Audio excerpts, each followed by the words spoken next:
we've just talked about how to plug our new script into the page, but how can we actually start doing some useful things in there? Now, useful things amount to be able to actually change things on the page in front of us. Now, I'm going to work in the console for a little bit to show how we can do that.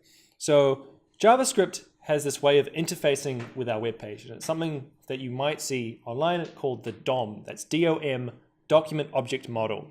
Now, that's just a fancy name for JavaScript can find elements on our page and change them in some way. So, as an example, I'm going to, in the console, type out document.querySelector.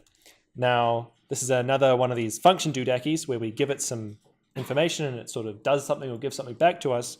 And inside I give it a string. And this string is a CSS selector. So I can type out h1. And as we know, h1 is it's trying to jump the gun and autocomplete me there. h1 selects an h1 element. And when I press enter, what it spits out at me is an element. And I can actually hover over this, take a look and see what it's found for me. And I can make sure I found the right thing. Okay, that's great. Now what can we do with this? Well, we can change things. So for example, there's this inner HTML property, and I can use an equal symbol to set it, and I can say it to another heading. And when I press enter, what I see in front of me is this text is no longer says web design tips, it says another heading. And we can change all sorts of things. So for example, if I wanted to change the background, I can use the style.background thing, and I can say black, and then that changes it to an ugly black thing. But this is how we change things on the page. So worth noting that this is only in this instance of my web page. When I refresh, everything goes back to normal. It's not as if we went in the HTML file and changed these things. It happens on the fly. And that's what lets us do interesting and dynamic things, because what if we wanted it to be different every time? And this is the case with the color creator. Now, I'm going to get into why that's important in a moment, but what we're going to do is actually build the UI for the color creator first, because there's nothing here for it. So what I'm going to do is I'm going to go back to my code, and I'm going to quickly create my color creator. And I'm going to create a heading for it. So I'm going to say color creator, and then I'm going to add a div. Remember, a div is an element that we can do whatever we want to with. We can modify it in any way we want, and it's sort of the perfect thing for using JavaScript, because it's an element that doesn't really have a definition in HTML, the thing that we're trying to make. I'm going to give it a class, and this class is going to let us access just this element in JavaScript. So I'm going to set it to color creator box.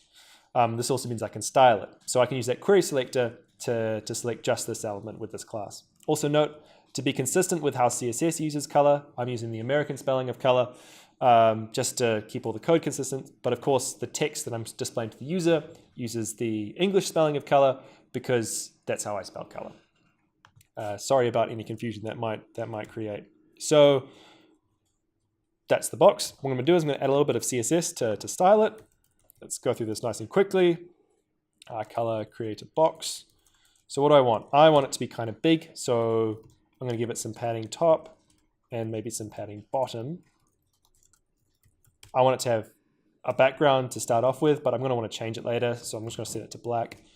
I'm going to want it to have some rounded corners, so I'm going to set border radius to 4 pixels. I want the text to be kind of big, so I'm going to set font size to maybe 1.6 EM.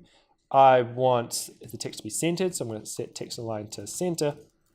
And I want the text to be visible, so I'm going to set the text color to that light color that we generated before. Okay, and then I'm just going to put some test text in here just to make sure it looks good. Let's see what we got. Okay, that looks fine. There's got some big text, it's a big box, and what we want to do is change the background of that box. Okay, well, now what? So how do we create CSS colors randomly? Well, previously I said that you don't really need to understand colors to design web pages, because we care about what they look like, and I think that's still true. But in my case, I need to drill into a little bit about how these colors work. So this is the MDN page for colors and how they're represented in CSS. Here's all the different names you can use. There's quite a lot of them, but we're interested in those weird numbers. Now, if I scroll down here, I see this sort of RGB bracket and then some numbers. So RGB, then a number, then a comma, then a number, then a comma, then a number. And what this actually is, if this number is between 0 and 255, including 255 and 0, it's going to be a proper color. And picking any random combinations of those numbers will get us through every single possible color in CSS. So how do I create a random color? Well, if I create 3 random numbers between 0 and 255, smash them together using this sort of arrangement, and then I've got a color. Okay, well, first thing we've got to solve is, actually, before we try and solve that, let's just make sure that's working. So what I want to do is, let's go in here. Let's make sure we can get that box, query selector dot color selector box. What have I? No, it's not a color selector, it's a color creator. There we go. There's our box. And let's set its background to, let's try and invent a color on the spot, maybe 120, 84, 255. Okay, that appears to be working. So what we want to do is actually do that automatically. So first of all, how do we create a random number? Well, JavaScript has this, zoom in a little bit more, has this function called Math.random. And when I run this, I get a random number. And it's a different one every single time. It just so happens that this is between 0 and 1 and not including 1. So how do we make this a number between 0 and 255, including those numbers, and not be a fraction? Well, if I multiply it by 256, no, not 255, what I get is a random number between 0 and 256, not including 256. If I then round that number down, what I get is a number between 0 and 255 that is not a fractional number and does only include 0 and 255. So this math.floor thing that I'm using is a function that when I give it a number, it gives me it rounded down. And this is how we can make our random numbers. That seems to be working.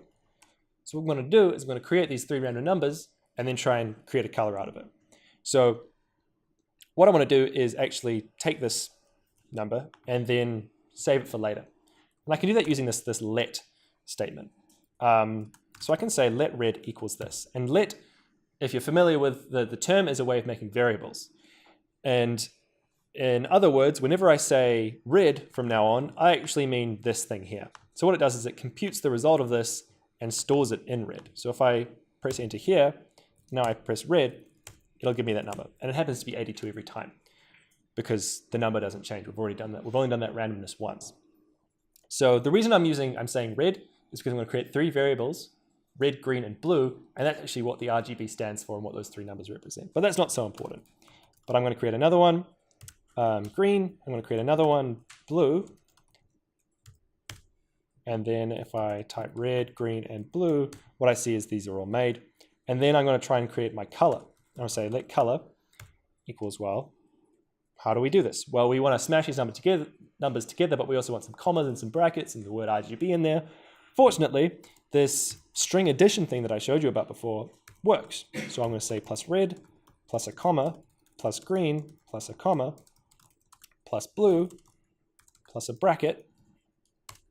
Now if I get that out, what I have is something that looks like a CSS color. Let's make sure this works. Where is my query selector? I'm going to copy, paste that in there, and it's a random color. That looks pretty good. Well, let's put this in code and make sure it all still works. So what I'm going to do is I'm going to copy and paste a few bits and pieces. So what I'm going to do first is I'm going to let color selector box equal this document.query selector business. So that I'm just saving this value for later, just giving things a name so I don't have to. I'm going to actually use this statement twice, so I don't want to repeat myself. And then I'm going to make these 3 different things. And then I'm going to grab that color expression that I had in here. And then I'm going to change the style. So color selector box dot background equals color, and then color selector box dot inner HTML. Remember, this is the thing we use to change the contents of an element, equals color. And let's refresh and see if this works. Oh, I did it again. Creator, not selector. Okay. And now whenever I refresh the page, I have a new random color, and users of my website can get inspiration on what colors they want to use. So now's a good time to take a pause. What we want to do is try and change an element on your page using the console somehow. And can you figure out how to change different attributes in elements? So for example, you know, the A element, which is your link, has an href element. Can you change that on the fly? And then try and experiment with randomness and combining strings in the console like I did. And using these skills, try and add some dynamic behavior to your website. It could be the thing that I've just made or something completely new. Explore.